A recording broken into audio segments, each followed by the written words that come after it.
سبح لله ما في السماوات وما في الأرض وهو العزيز الحكيم. يا أيها الذين آمنوا لم تقولون ما لا تفعلون؟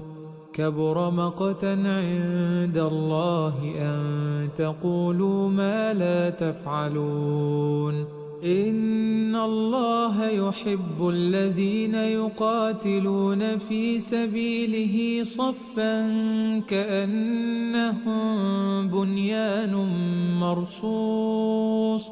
وإذ قال موسى لقومه يا قوم لم تؤذونني وقد تعلمون أني رسول الله إليكم فلما زاغوا أزاغ الله قلوبهم والله لا يهدي القوم الفاسقين.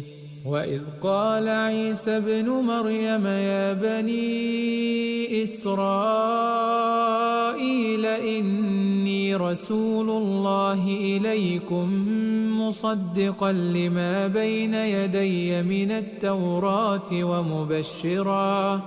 ومبشرا برسول يأتي من بعد اسمه أحمد. فلما جاءهم بالبينات قالوا هذا سحر مبين.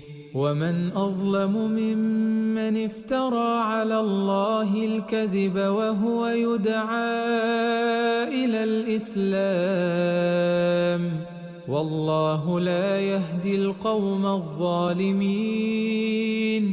يريدون ليطفئوا نور الله بأفواههم والله متم نوره ولو كره الكافرون.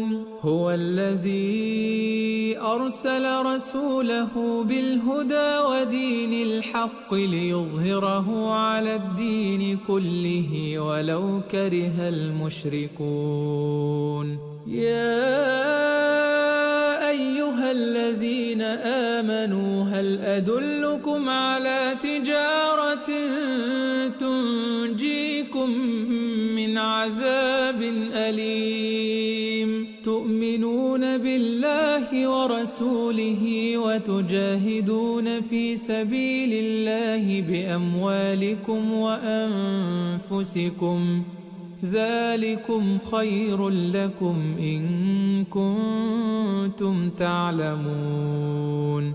يغفر لكم ذنوبكم ويدخلكم جنات تجري من تحتها الأنهار ومساكن طيبة في جنات عدن ذلك الفوز العظيم.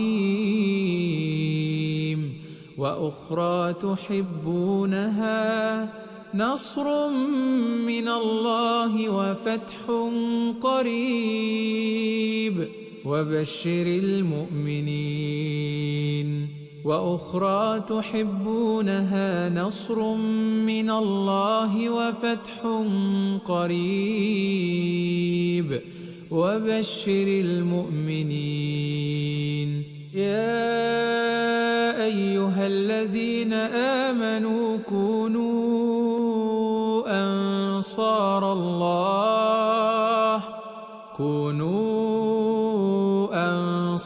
الله كما قال عيسى ابن مريم للحواريين من أنصاري إلى الله؟ قال الحواريون نحن أنصار الله. فآمنت طائفة من بني إسرائيل وكفرت طائفة فأيدنا الذين آمنوا على عدوهم فأصبحوا ظاهرين.